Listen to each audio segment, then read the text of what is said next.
So we're on page 19 and that did not copy well. So notice that this is the parabola. Which graph would that be? Do you think you think my pink graph is F or G? X squared or X cubed? Yes, the X squared, the F one. I love that. So you guys, I think that's super important to note as well. The pink one or the parabola is my F graph. And then blue one is going to be my G graph.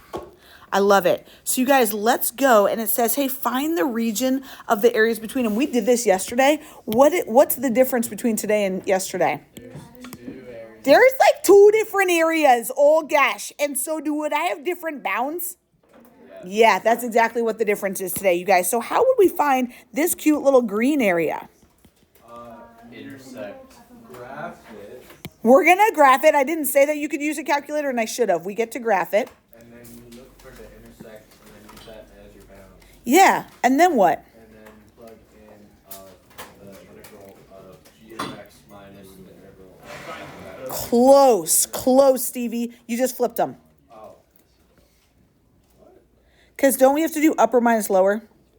Oh, yeah. Okay. I thought because it was on the other side of the x-axis. Oh, I got you. Yep, we got to do pink minus blue, which is F minus G. So you guys, I'm going to go ahead and type mine in. I'm going to say my F is my Y1 and my G is my Y2. If you guys do this as well, then we can use a shortcut in our calculator. So, oh yeah, how about these intersection points? Do they come out nicely? -2, -4, is that point? Love it. And then the origin, we love that. And then you guys, and just so you know, even though you can't see where they intersect on your calculator, if you just move your little cursors towards it, it'll still find that intersection point for you, even though we can't see it. I got 212 as well. It's 8. All right, how do we find green area one more time? We're going to go from what bound to what bound? -2 to 0, upper. Which one's? Good. You can write x squared plus 4x. What also could I write? Yeah, I'm just going to write this because I'm worried about time. Yep, f of x minus g of x. So you're saying we got to take that antiderivative. That's going to find that area. What do we need to add to that? The other one goes from what bound to what bound? 0 to 2. What's my upper? That's going to be g of x, isn't it? Minus noise. So, dx. So, you guys, hint, when we could use our shortcut, meaning if you go to that home screen and we say math 9 from -2, wow, I'm hitting all sorts of wrong buttons. Math 9, -2 to 0. I don't want to type in f. Isn't f just y1? Alpha trace y1 minus alpha trace y2. That's just a shortcut that you could use. I personally can't do these both in one. You can on your end. Bless you, Bondi. Math 9. I got 8 for both as well. 0 to 2. And then I'm going to do alpha trace y2 minus alpha trace y1. And I got 8 for both. Final answer? 16. Which blows my mind that these areas come out to a perfect 16, but it's right. Okay, let's try one more, you guys. This one says let f and g be the functions. And it didn't say, oh, we love this, right? But do not evaluate. We love that. To find the areas of R and S. So you guys, they're not going to, they'll give us a calculator for this because we got to find the points of intersection. So which one is R, do you think? Do you think blue? I'm sorry, not R. Do we think which one is F? Do you think blue is F, which has an e to the -2x? Whoa, I like your opinions. Or do you think pink has an e to the x? You're thinking the pink has an e to the x? I'm digging it. Let's go just verify. Let's go type these into your y1 and your y2. I'm going to go type in 1 plus 2x plus e to the -2x. And then I'm going to do my x to the 4th minus 6.5 x to the 2nd plus 6x plus 2. Now it says, hey, go write the integral to find them. You guys, I'm going to let you know. What'd you say, bud? Yeah, this is 0, 0 faux show. Then we do need these two different intersections. 0.860, right? 2.088.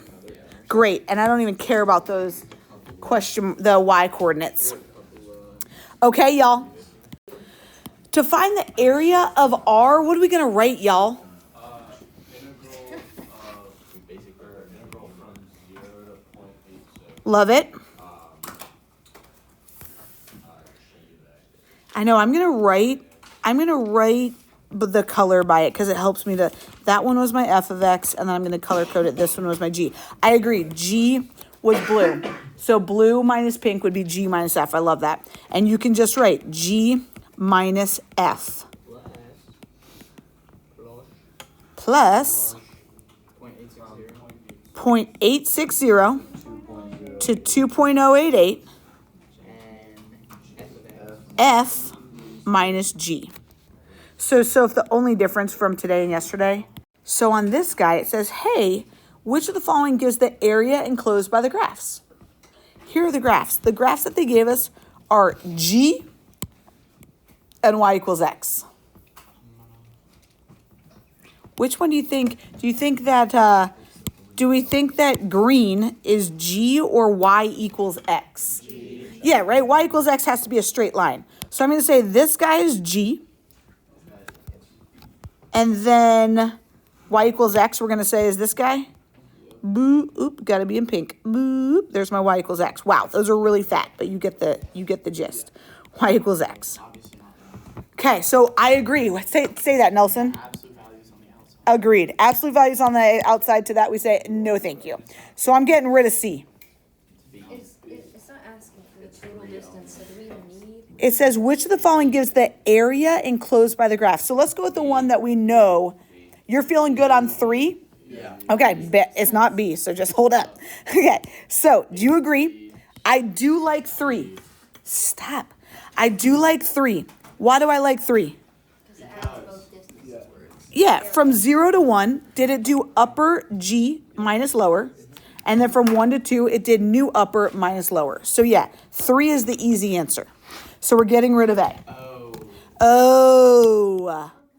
Absolute value. Yeah, so let me back this. Oh, okay. So let me just do these. Let me just write this one more time. I'm going to say if this is G, and then we said this was y equals x. Let's talk about that absolute value. Why does that matter? Because it keeps it positive. It keeps it positive. So let's think about this real fast. If I do x minus g, I'm going to start over here. If I did x, x's distance is right there, correct?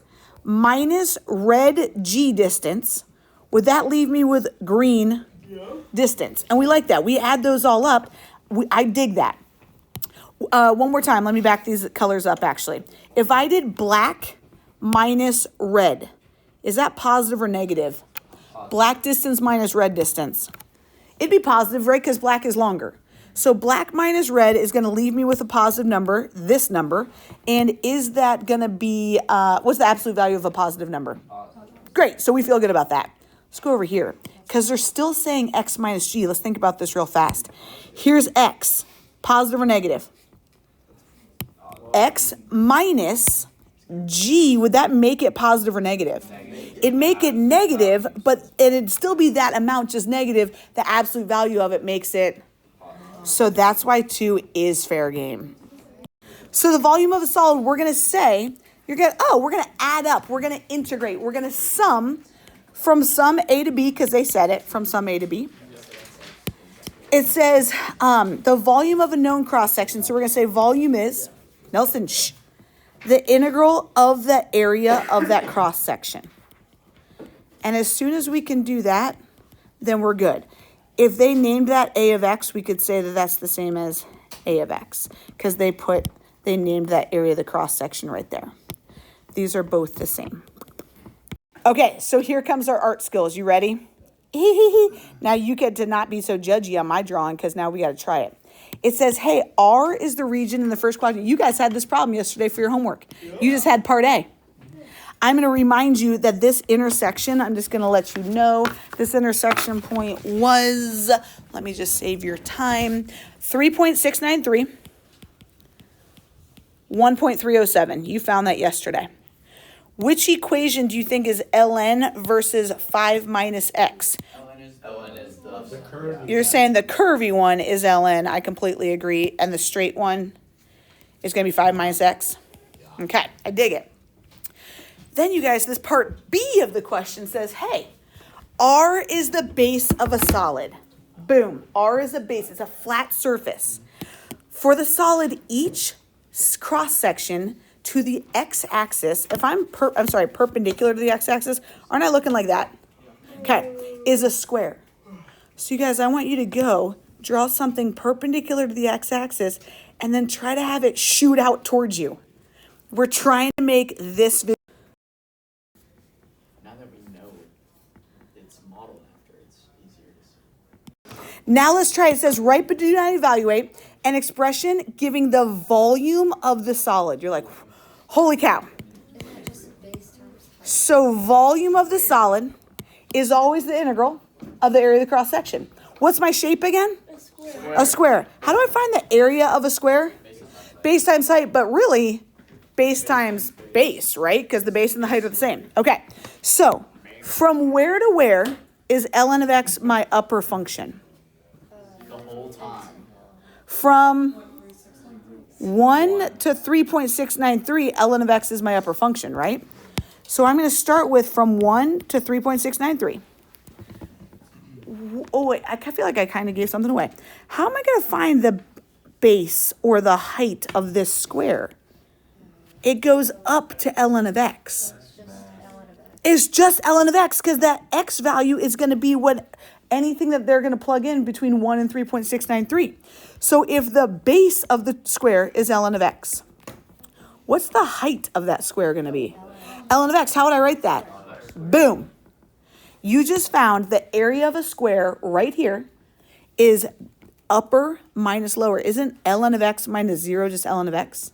We love upper minus lower, don't we? And the area of a square is always base times height. Would you just add it to the area of the other thing? We're going to then add on over. My upper function changed over here. And I'm gonna go try to draw another square over here. 5 minus Psh, x. psh, psh. So, what would be my bounds from that one? 3.693 to 5. And then how would I find the area of this square? My upper minus lower. I love it, Dar. Upper was 5 minus x. Do we need to say minus 0? That's my base. How would I get the height? Boom. If there was a lower value, would that be included in the square? That's it. We don't need to analyze it. Just said write but do not evaluate. That's my teaser for tomorrow.